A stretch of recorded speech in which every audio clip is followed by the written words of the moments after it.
Hey y'all, it's Saxton. So this should be the last annoying video you should have to watch of me explaining your work to you. With that being said, of course, I wanted to continue to do this, so hopefully you guys had a better understanding of what I'm asking for you to do for this batch of work. Now understand, this is the last batch of work for the school year for my class. So you have 5 assignments, like always, and this is going to be graded on a pass-fail basis. So what you need to understand is that in order to pass this packet, you would need to complete 3 out of the 5 assignments, because 3 out of 5 is the majority, which we use to pass the packet. Now, in regards to the gradebook, each of these assignments I will load into the gradebook. If you've completed it, I will give you 100.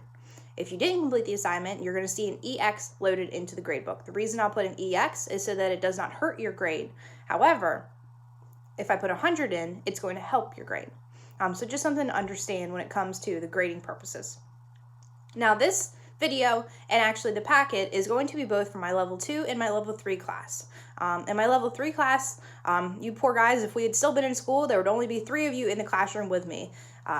Nick, Michaela, and Herson. So I figured you guys did not learn much about hydroponics in your time with me, so I would let you guys do the same work that my level 2 kids are going to do and really learn more about these systems and how they work. Level 2 guys, I really hope to see you guys again next year. For those of you who aren't seniors, because we are going to be losing a few. And with that being said, I really hope you guys enjoyed this work as much as possible. I know that's kind of an oxymoron. But my goal is to get you guys into a field trip and to actually go and see some of these hydroponic facilities that are doing this on a large scale. And it's like when we learned about the sustainability unit, hydroponics is one of those ways that while it costs a lot of money to start up an enterprise, it really could be one of the ways that we are going to sustain agriculture into the future. And it's for that reason that I wanted to focus on the hydroponics for your final batch of work. So let me go through and kind of explain everything to you. Before I get that far, my office hours remain the same as they've been throughout this entire time. We still will do class discussions. Now remember, this is only if you have a question. So you don't have to participate in the discussion if you understand what's going on. It's just going to be a time that I'll open up on Schoology as always under the materials page. So if you have a question, jump on. However, you guys know, most of you I've talked to, all of you, you guys are always welcome to email me or message me on Schoology. And by doing that, I can also answer your questions whenever needed. All right, so back to your assignments. So we have 5 assignments. So the first thing you're going to see is you're going to see a hydroponic PowerPoint and questions. So if you go into Schoology, in my folder, you will find that there is a PowerPoint loaded on the basics of hydroponics. So you're going to skim through that PowerPoint, and then you're going to answer the questions that I have loaded on this packet for you all. Now, your second assignment is, let me scroll up here, hydroponic system research and cost comparison. So I'm actually in the process of getting my husband, because you guys know how mechanically inclined I am, to actually help me build a miniature hydroponic system. Now, this system is not for my home, but lots of people actually will use household goods to build a mini hydroponic system. And the idea is to kind of grow their own lettuce and so on and so forth. And this is something you could do at home as well this summer if you really get bored. But what I want you guys to do in this next assignment is I want you to answer some questions and do some research on a homemade hydroponic system versus a commercial hydroponic system. A commercial hydroponic system would be something like we have in our greenhouse, whether it be that vertical system, whether it be that pool system, whether it be the system with the little buckets. All of those are different hydroponic systems that somebody in the industry could be using. Now, a homemade hydroponic system would be one that would be made out of some PVC piping. Mine's going to be made out of a 5-gallon bucket. So things that are a little bit cheaper and a little bit easier to get your hands on. So what you're going to do is you're going to do that research. Now, I will tell you that I have included 2 links on Schoology for a homemade hydroponic system as well as a commercial hydroponic system. I had to find these links for the kids who aren't going to be able to do this through Schoology, so I figured I'd give them to you guys too, so it's a little less work for you. So you want to go to those links and you want to use those to answer this worksheet and to also do the cost comparison. Now, your third assignment is is going to be a second PowerPoint. Now this PowerPoint is going to be about the growing media that is going to be used in a hydroponic system.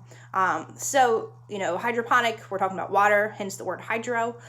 So yes, water sometimes is the only medium, meaning the only thing that the plants grow in.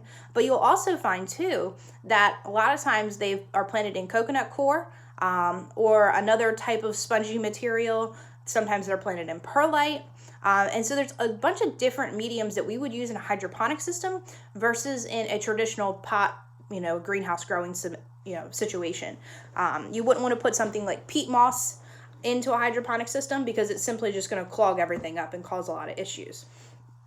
So for your third assignment, you're going to look through that hydroponic mediums PowerPoint, and you're going to answer these questions. Now, your fourth assignment, you are going to compare naturally occurring growing mediums to the hydroponic systems. And you guys need to write me about a paragraph. And then you guys also are going to need to complete my puzzle that I've given you. Now, I was trying to give you something a little bit different, so I was doing some research, and I was able to make a crossword puzzle, going over and kind of reviewing the terminology for the growing medium PowerPoint. Now, with that being said, there are these little boxes on a Word document, so I think it's going to be like nearly impossible for you guys really to fill the boxes in unless you're completing this on paper form.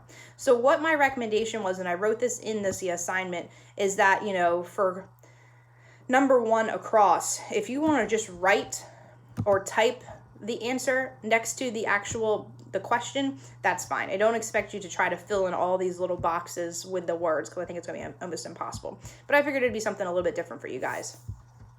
And then finally, your last assignment is going to be an article.